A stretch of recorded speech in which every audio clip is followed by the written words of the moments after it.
Narasaraopet TDP Janasena BJP కుటుంబ అభ్యర్థి MP లావు శ్రీకృష్ణదేవరాయలు మాట్లాడుతూ ఈ ప్రాంతానికి ఎవరైతే మంచి చేస్తారో వారికి మాత్రమే బలం చేకూరుస్తామని ముస్లిం మత పెద్దలు ముందుకు రావడం మంచి జరిగిందని అన్నారు. ఈ సందర్భంగా వారికి ధన్యవాదాలు తెలియజేశారు. 2014 నుంచి 2019 వరకు తెలుగుదేశం పార్టీ ముస్లిం సోదరులకు ఎంతో లబ్ధి చేకూరుతుందని తెలియజేశారు. నర్సరావుపేటలోని 7 నియోజకవర్గాల నుంచి కూడా ఈరోజు ముస్లిం పెద్దలు వచ్చి ఎంతో మనస్ఫూర్తిగా వచ్చి ఇక్కడ మమ్మల్ని ఆశీర్వదించారు. వారందరికీ కూడా పేరు పేరున నా హృదయపూర్వక ధన్యవాదాలు తెలియజేసుకుంటా ఉన్నాను. రంజాన్ మాసంలో చాలామందిని కలవటం జరిగింది, కొంతమందిని కలవలేకపోయాం. అందరూ కూడా ఈరోజు వచ్చి మంచి మనిషికి ఈ ప్రాంతానికి ఏదైతే మంచి జరుగుతుందో, ఎవరైతే మంచి చేస్తారో, ఎవరైతే ఈ ప్రాంతంలో ప్రాజెక్ట్స్ ఇవన్నీ కూడా ముందుకు తీసుకువెళ్తారో, అలాగే ప్రాంత ప్రజలకి ఎవరైతే అందుబాటులో ఉంటారో వారికి మేము బలం చేకూరుస్తాము అని చెప్పి ఈరోజు ముస్లిం పెద్దలందరూ కూడా రావటం జరిగింది. అలాగే వాళ్ళు ప్రేయర్ కూడా దువా కూడా చేయడం జరిగింది. రెండిటికీ కూడా వారికి ధన్యవాదాలు తెలియజేసుకుంటా ఉన్నాను. వారు చెప్పేది కూడా రోజు మసీదుల్లో కూడా రోజు చెప్పేది కూడా ఒకటే, సన్మార్గంలో నడవమని, మంచి మార్గంలో నడవమని, ఏదైతే ఎదురువారిని ఇబ్బంది పెట్టకుండా, ఎదురువారిని మోసం చేయకుండా, ఎదురువారికి ఎటువంటి ఆటంకాలు కలిగకుండా మంచి మార్గంలో సన్మార్గంలో నడవమని రోజు వారు దువాలో అయినా చెప్పేది, రోజు వాళ్ళ మసీదులో అయినా చెప్పేది. అదే ఈరోజు కూడా నాకు చెప్పడానికి వచ్చారు, మంచి మార్గంలో నడువు, మంచిగా చెయ్యి, నీకు అవకాశం వచ్చింది అని చెప్పి. వారందరికీ కూడా ఇంత టైం స్పెండ్ చేసి, ఇంత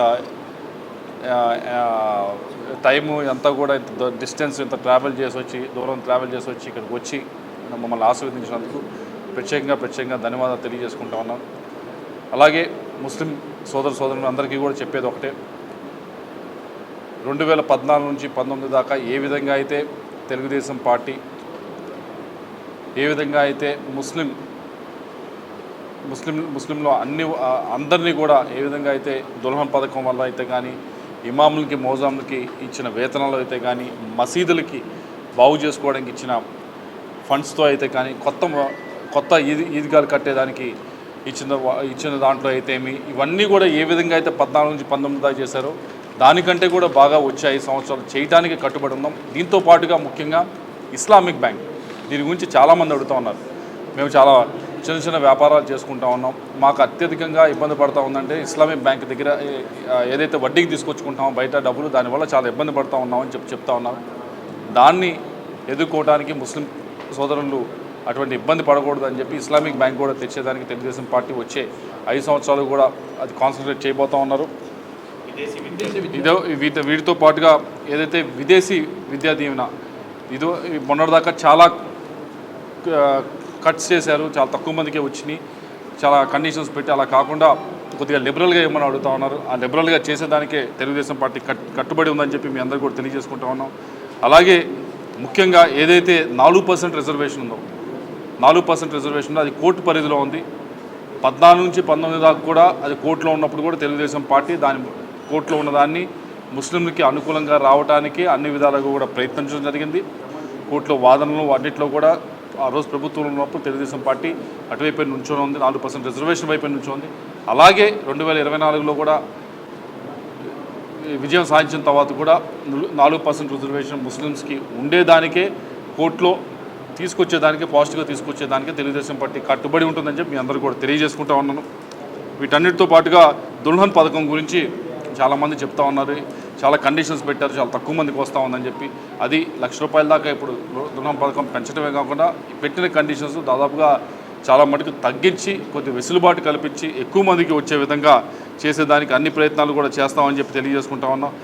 దీంతో పాటుగా చాలామంది వచ్చి అడుగుతూ ఉంది నన్ను, ఏ గ్రామానికి వెళ్ళినా కొద్దిగా ముస్లిమ్స్ ఎక్కువ ఉన్న దగ్గర షాదీ ఖానాల గురించి ఎక్కువ అడుగుతూ ఉన్నారు, మాకు షాదీ ఖానాలు కావాలని. నా పరంగా ఏదైతే ఎంపీ ల్యాడ్స్ ఉంటాయో దాని వైపు నుంచి, అటువైపు ఎంపీ ల్యాడ్స్ వైపు నుంచి వచ్చే 5 సంవత్సరాల 50 షాదీ ఖానాలు కట్టించే బాధ్యత మేము తీసుకుంటామని చెప్పి మన మీడియా ముఖ్యంగా తెలియజేసుకుంటా ఉన్నాం. వీటన్నిటితో పాటుగా నర్సరావుపేటకు సంబంధించి, అసెంబ్లీకి సంబంధించి హాస్టల్స్ ముస్లిమ్స్కి సంబంధించిన హాస్టల్స్ అవి సగంలో వచ్చి ఆగిపోయి ఉన్నాయి.